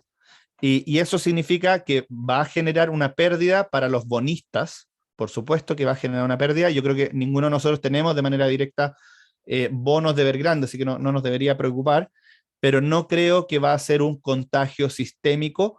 Sí, la gente, los que tenían inversiones, nosotros no teníamos muchas, por eso preferimos Latinoamérica, que lo conocemos mejor, que tenían inversiones en high yield asiático, sí han tenido pérdidas porque el nivel de riesgo implícito no estaba reflejado en los spreads que estaban pagando esos bonos. Así que vimos que las tasas subieron allá y eso tuvo un efecto de mercado, pero no un efecto sistémico ni una recesión.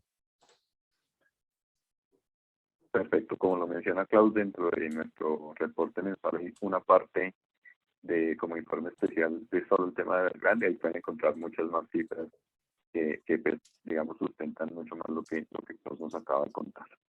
Pasando un poquito a sectores en la bolsa, nos preguntan particularmente sobre dos de los que hablaste en la presentación. El primero es si es un buen momento para seguir o para invertir en energía y qué opinión tenemos sobre el tema de real estate. Perfecto. Son dos preguntas difíciles. El salir a comprar hoy día energía, creo que, a ver, el sector energía es de los sectores más volátiles que hay en el mercado. Eso quiere decir que hay que ser muy fino en la entrada y en la salida.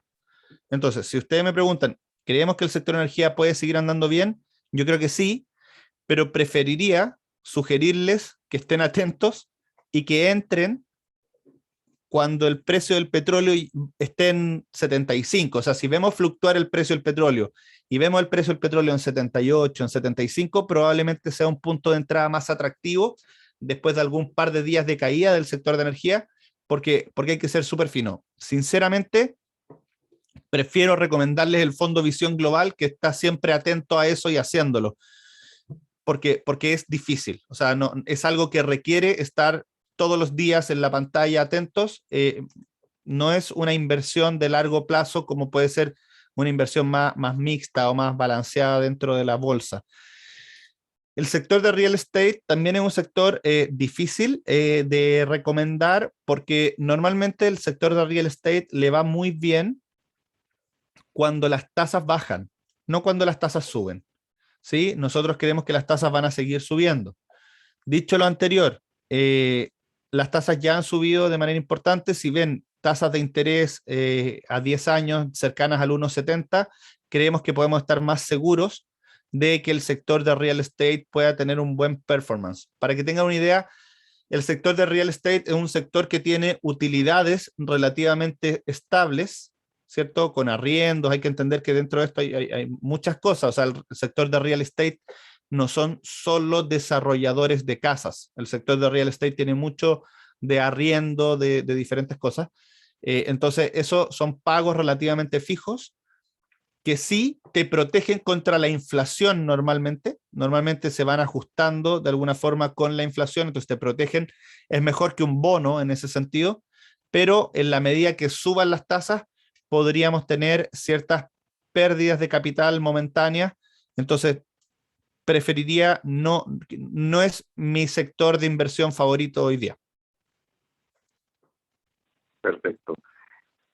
Vamos a dar otro salto aquí y ahora monedas. Hay varias preguntas. La primera, y meto aquí el oro, nos pregunta sobre qué opinión tenemos sobre las inversiones en oro como, digamos, herramienta para controlar un poco la volatilidad que hemos visto recientemente. Perfecto. El oro normalmente no es un activo poco volátil. O sea, el oro no disminuye tradicionalmente la volatilidad de lo que estamos viendo. El oro ha tenido una muy buena rentabilidad. ¿Cuándo el oro anda muy bien? El oro anda muy bien cuando se aumenta la base monetaria. Eso significa cuando los bancos centrales aumentan la cantidad de dólares circulantes, el oro tiende a andar muy bien. Pero estamos a puertas de un posible tapering. Entonces, no necesariamente el oro debería ser la clase de activo preferida hoy día. Sinceramente, si uno quiere disminuir la volatilidad o comprar de alguna forma un activo seguro, lo que va quedando es comprar un bono del tesoro. O sea, por mucho que tenga pérdidas potenciales o volatilidad, me inclino más a comprar un bono del tesoro en la medida que llegue a tasas de 1,60, 1,70, que comprar oro en el portafolio, que creo que no juega un rol tan importante. Sobre todo, no lo va a jugar en un escenario inflacionario y en un escenario en que las tasas van a ir tendiendo a ser cada vez más altas, porque el oro no tiene ninguna tasa. O sea, el oro tiene la ventaja de que es el único activo financiero que no tiene nadie que te lo deba, porque ya existe, ¿cierto? Pero al mismo tiempo, eso significa que no tiene ninguna tasa. Entonces no me entrega ninguna causación, ningún interés. Eso significa que en un escenario en que las tasas van a ir subiendo, en que hay inflación, no deberíamos ver tan buena rentabilidad del oro, a pesar de que el año pasado la vimos muy buena. O sea, ¿por qué fue muy buena la rentabilidad del oro el año pasado? Porque el estímulo monetario de los bancos centrales fue muy potente. Nosotros seguimos prefiriendo, o sea, hoy día prefiero tener renta variable, y que esa renta variable tratar de pensarla en un plazo un poco más largo y tratar de asumir ciertas volatilidades en torno a los portafolios. ¿Cuál era la otra parte del oro? Dale, y Ahí me perdí. no, ahí estábamos, oro, el resto es monedas.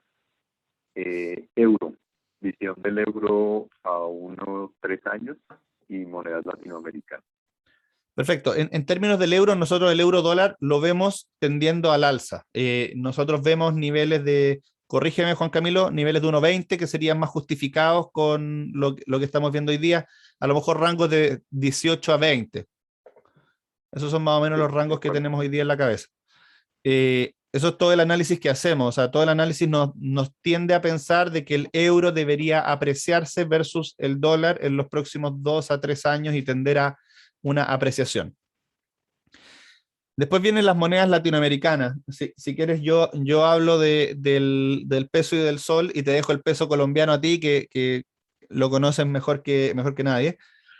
El peso chileno ha tenido una volatilidad increíble. De hecho, ayer cerró en 1,17, habiendo estado o sea, en 8,17, habiendo estado hace 2 días en 830. Hoy día abrió en 806 y llegó de nuevo a 820 y está ahora en 817. A lo mejor les voy a mostrar el gráfico porque es bien, bien interesante lo que ha pasado con el peso chileno. Y esta volatilidad del peso chileno se debe completamente a lo que ha estado pasando con el Banco Central y la política. O sea, Banco Central y política son claramente las cosas más importantes. Hemos tenido, sí, desde mayo, que fue el plebiscito de cuáles eran los constituyentes, o sea, cuando se decidió quiénes constituían eh, la Asamblea Constitucional, ¿cierto? Hemos tenido una seguidilla de depreciaciones. Eso no quiere decir que hayan terminado. O sea, las noticias hoy día que estamos viendo para Chile son bastante negativas. Probablemente vamos a seguir viendo noticias negativas, pero en el margen, el Banco Central puso ayer toda la carne a la parrilla para que el dólar no siguiera depreciándose. Este es el número, estos son los números grandes. O sea, estuvimos en mayo a 700 pesos. Nosotros pensábamos que 740, 750 era más razonable. Cuando llegó a 800 nos parecía que debería volver a 770, 780, pero la verdad hoy día, después de todo lo que ha pasado, nuestro escenario tiende más a un nivel de 820 que otra cosa. De hecho, en un escenario en que se desordena un poco y que el Congreso no alcanza a tener un tercio de candidatos de parlamentarios de derecha, lo cual es difícil, pero podría darse en un escenario en que Sichel no avanza. Eh, Podríamos ver tipo de cambio en 850. O sea, no descartamos que de aquí a fin de año eventualmente podamos tener un tipo de cambio en 850, pero el cuarto retiro de los fondos de pensiones, el cuarto retiro de las AFP, que es algo que está dando vuelta muy, muy fuerte, ¿cierto? Para estos meses, podría hacer que el tipo de cambio baje de nuevo a 800. ¿Por qué? Porque cuando los pensionados o las personas rescatan de los fondos de pensiones, gran parte de eso es inversiones internacionales y son dólares que se traen hacia Chile y que en cuestión de 2 semanas se traen 2 o 3 billones de dólares. Entonces eso golpea el tipo de cambio hacia abajo, pero hoy día la fila para comprar dólares a 800 es súper larga. De hecho, lo podemos ver cuando hacemos un gráfico que refleja, esto es una intraday de los últimos 3 días. Vean cómo cae. Nosotros tuvimos nuestro morning meeting en la mañana, dijimos estos son precios atractivos para comprar. Alcanzamos a comprar un poco para algunos, pero en realidad algunos fondos, pero en realidad subió muy rápido porque hay mucha gente diciendo, o sea, se acerca a 800, compramos dólares, se acerca a 800, compramos dólares. Cuando pasa eso, normalmente no rompe 800. Entonces, de nuevo, hay una oportunidad de compra cercana a 800 y probablemente la oportunidad de venta de dólares no va a ser hasta niveles más altos. O sea, yo no me atrevería a recomendarles comprar peso chileno hasta niveles más cercanos a 850. El sol peruano ha tenido una apreciación los últimos días por diferentes factores. Vamos a graficar acá, perdón, que se puso encima del otro. Denme un segundo.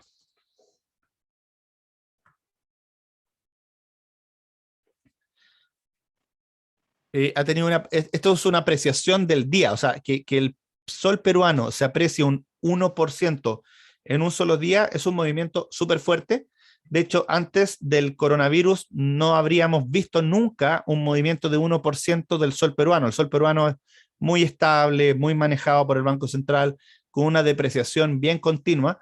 Lo que pasó durante el 2020 es que el sol peruano se depreció en línea con la velocidad que se deprecia el sol peruano, pero no en línea con lo que le pasó a otros países emergentes. Se mantuvo bastante más sólido y lo que tuvimos es que con las elecciones se explotó de alguna forma el tipo de cambio del sol peruano.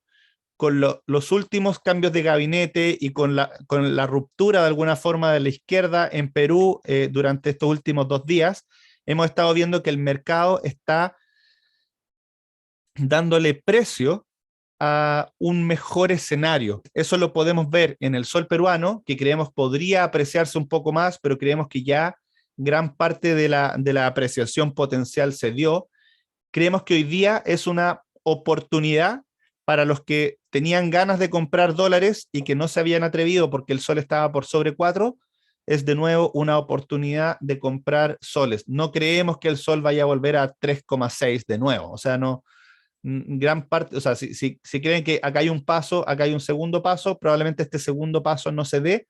creemos que en torno a 3.90 es una buena oportunidad para los que querían internacionalizar sus platas, aprovechar de comprar dólares ahora. ¿Puede ser que mejore un poco más? Sí, puede ser que mejore un poco más. Lo que hemos estado viendo también en la bolsa peruana es una subida muy importante. Podemos ver de nuevo como agosto, con los discursos del presidente, bastante más de izquierda de lo que se esperaba, fueron el bottom, la parte más baja de la bolsa, y la bolsa tenía un rally, una subida muy importante en torno a una estabilización, ya como dejar de ver que esto está mal, eh, y utilidades que sí han venido al alza. Hay que entender que acá, dadas las utilidades, este punto era tan malo como este punto en términos de valorizaciones, y se ha generado una reactivación. eh, como les decía, creo que hoy día seguimos recomendando diversificar las platas, no concentrarse en la bolsa peruana, pero sí creo que se está dando una oportunidad de hacer la utilidad de las inversiones que tenemos en bolsa peruana y comprar dólares y comprar a lo mejor algún fondo diversificado internacional. Eso es un poco lo que tengo para contarles en Chile y en Perú. A lo mejor en Chile no hablamos de la bolsa. Antes de pasarte la palabra, Juan Camilo, la bolsa chilena nosotros creemos que ha ido muy mal. Las valorizaciones están históricamente bajas, o sea, para tener órdenes de magnitud, los 4.000 puntos del IPSA hoy son equivalentes a los 3.000 puntos del año pasado, porque las utilidades de las compañías están muchísimo mejores. Entonces, el precio al que se podría comprar el IPSA hoy es equivalente al precio de marzo del 2020. Dicho lo anterior, no vemos ninguna razón para que el IPSA suba hoy día. De hecho, mi pregunta mental es si eventualmente el IPSA podría llegar a niveles de 3.600 antes de volver a subir. Las expectativas de crecimiento para Chile son duras para los próximos años, y si se da el cuarto retiro de las AFP, podríamos ver el IPSA pasar por niveles de 3.800, 3.600, pasar por un poco más abajo de lo que está hoy día, antes de volver a subir, a pesar de que la bolsa está extremadamente barata. O sea, si hay una inversión, si alguien quiere invertir a 3 años, a 4 años, es una buena oportunidad porque las valorizaciones están muy atractivas y el dividend yield de las compañías está muy atractivo. Nuestra estimación es que el dividend yield del 2022 va a ser del orden de 4, 4,5% con los precios actuales. Entonces, solamente el dividendo te da más rentabilidad que la renta fija, pero aún así creemos que vale la pena invertir solamente, vale la pena invertir solamente si tenemos un horizonte de inversión largo o esperar a la primera vuelta. Yo creo, y esto a lo mejor estoy utilizando la bola de cristal más de lo que uno debería. Creo que después de la primera vuelta se va a dar una oportunidad de compra del IPSA mejor que la que tenemos hoy día, y ahí podemos aprovecharla. Eso por mi lado. Voy a graficar el peso colombiano para que nos pueda ayudar con nuestras proyecciones Claro. de peso colombiano. Sí, bueno, hemos tenido un movimiento de apreciación ahí después de ese pico que logramos como finalizando julio, comenzando agosto de 4.000 pesos por dólar. Hemos venido con una tendencia de apreciación. Esa tendencia de apreciación coincide mucho con lo que nos contaba Klaus de lo que ha sido el incremento de los precios del petróleo.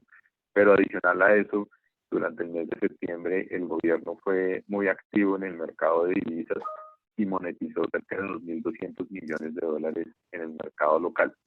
Eso pues digamos como parte de un préstamo que hizo el Fondo Monetario Internacional, otras plazas que el gobierno tiene afuera por la venta de activos, particularmente ISA, que vendió durante este año. Entonces pues digamos que al final ha monetizado parte de ese dinero. Esas presiones pues han ayudado efectivamente a que el tipo de cambio haya tocado el mínimo de 3.725 que tuvo en la jornada del martes.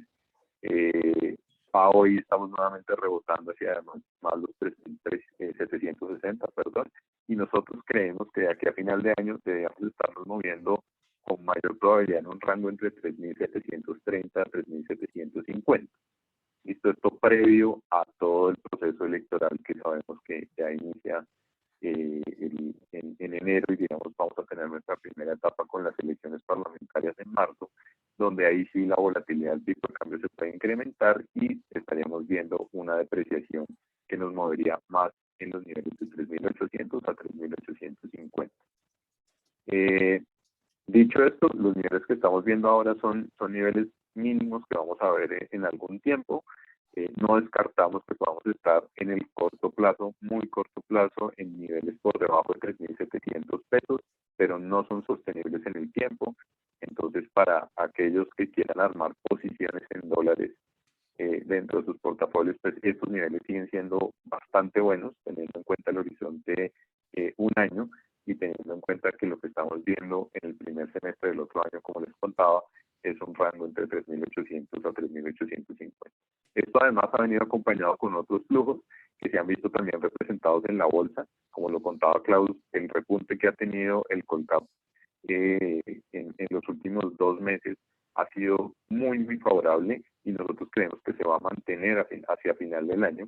Nosotros, de hecho, estamos esperando una rentabilidad de la bolsa del más 5% en todo el año 2021. Ahorita estamos en niveles alrededor del menos 3%, lo que quiere decir que mal contado pues nos quedaría un 8%, digamos, de upside en lo que esperamos de aquí a final del año. Y nuevamente advertir que en el primer semestre del otro año la volatilidad puede volver por la incertidumbre, pero digamos que somos bastante positivos en lo que va a ser de aquí al cierre del año.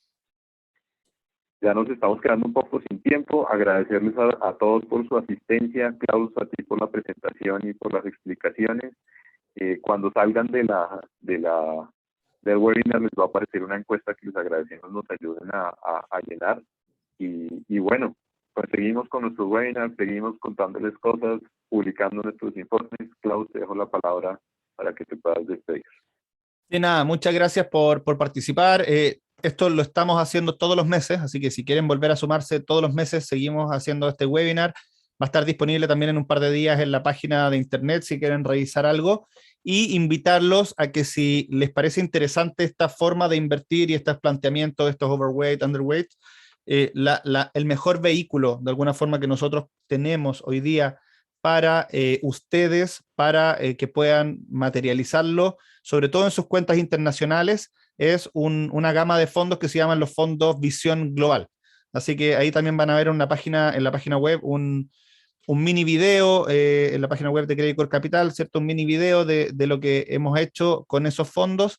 Así que creo que pueden aprovecharlos para mantener esas inversiones diversificadas internacionales, que es hoy día lo que principalmente les estamos recomendando. O sea, los niveles de tipo cambio apuntan a aprovechar estos niveles para comprar internacional, y la volatilidad de nuestros países probablemente siga en los próximos años, así que lo que estamos viendo es un gran interés por estos fondos. Así que eso nomás, y volver a agradecerles por el tiempo y que estén muy bien. Muchas gracias.